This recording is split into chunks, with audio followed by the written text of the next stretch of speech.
President Donald Trump threatened to commit war crimes against Iran over the weekend, less than 1 week after he ordered the killing of one of its top military commanders in an airstrike in Baghdad. The assassination of Qassem Soleimani, who acted as an Iranian version of John le Carré's Carla for more than 2 decades, sparked a chaotic backlash. Coalition operations against ISIS have halted, perhaps indefinitely, after Iraq's parliament voted to expel all foreign troops. Tehran said it would remove all restrictions on uranium enrichment, scrapping one of the last remaining checks imposed by the 2015 nuclear deal. What's more, Iranian leaders and their allies have also angrily threatened some sort of retaliation against the United States. Trump offered some threats of his own in response. He wrote on Saturday, "Let this serve as a warning that if Iran strikes any Americans, or American assets, we have targeted 52 Iranian sites, representing the 52 American hostages taken by Iran many years ago, some at a very high level. The USA wants no more threats." Trump's remarks are nothing short of monstrous. Besides intentionally killing or harming civilians, targeting a country's cultural sites is among the least defensible acts that any military could commit during an armed conflict. No legal, moral, or tactical rationale exists that would justify bombing the ruins of Persepolis, the mosques and shrines of Qom, the museums of Tehran, or any other part of Iran's ancient heritage. The threats alone confirm Trump's unfitness for the presidency.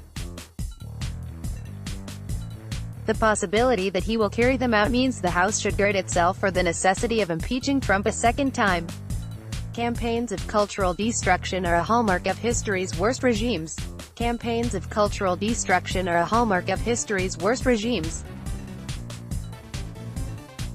Nazi Germany went to great lengths to stamp out Polish cultural identity during World War II by burning down libraries, museums, and palaces wherever possible. Mao's Red Guards did incalculable damage to China's historical treasures during the Cultural Revolution.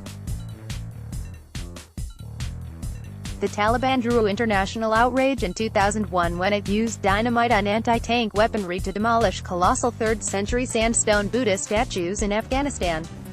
More recently, ISIS militants carried out a wave of vandalism to destroy antiquities and archaeological sites throughout their territory in Iraq and Syria. Trump's threatened actions would easily rank alongside these crimes if they are carried out. History, after all, is merely a record of what survived, the documents and manuscripts that were preserved, the temples and monuments that weren't destroyed, the names and stories that were remembered. We will never really know what we've lost over the centuries and millennia. All that each generation can do is to preserve what it has inherited and protect it from those who want to erase it for racial, ideological, or nihilistic reasons. Intentionally targeting cultural heritage sites for destruction is a war crime. The U.S.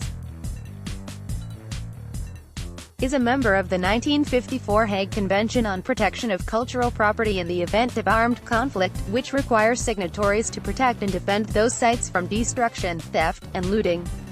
In 2016, the International Criminal Court sentenced Malian militant Ahmad al-Faqi al-Mahdi to 9 years in prison for his role in the destruction of ancient sites in Timbuktu when a rebel group with links to al-Qaeda captured the city in 2012. The U.S. does not recognize the ICC's jurisdiction, so Trump does not have to fear being hauled to The Hague if he follows through on his threat against Iran.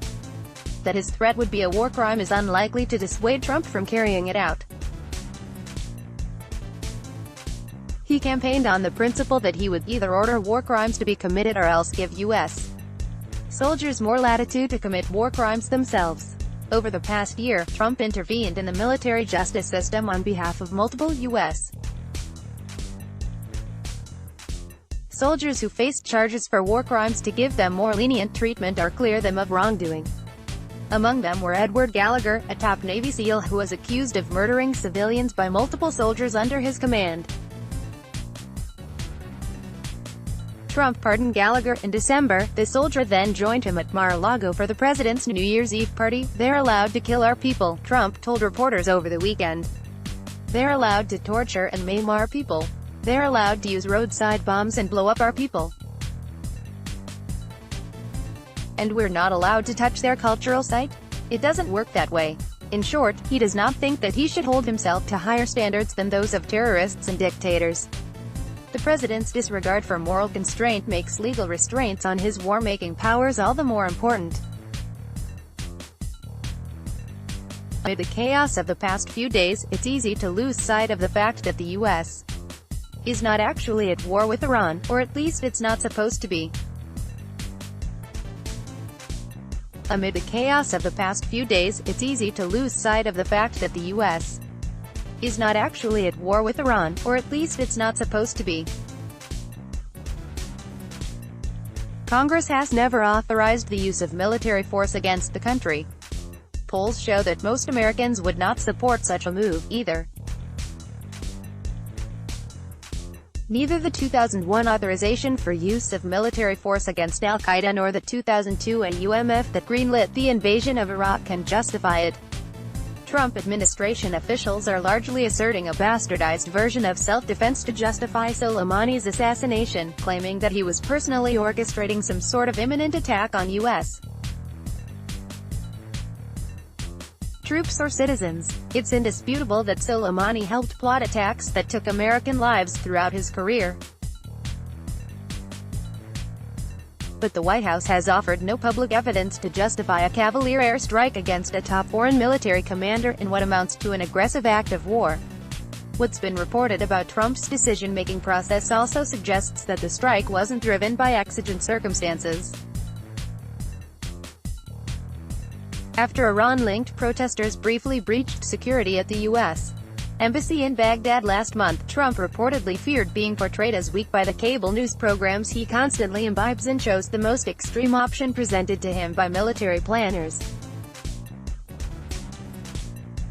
It's long overdue for the U.S. to rethink our indefinite and ill-defined wars in the Middle East, and the blank checks given by Congress to wage them. Many of the existing restraints require a certain amount of buy-in from the president himself. In other words, they do not actually restrain a president who does not wish to be restrained. Trump's top foreign policy advisors currently range from uber-hawks who oppose any diplomacy with Tehran to yes-men who don't push back against the president's worst impulses. The separation of powers offers little refuge, either. Speaker Nancy Pelosi said the House will vote this week on a War Powers Act resolution, which aims to block Trump from taking further action against Iran without lawmakers' approval. It is doubtful it will pass the Republican-controlled Senate. A fuller reining in of those war powers may not be possible until the next president takes office.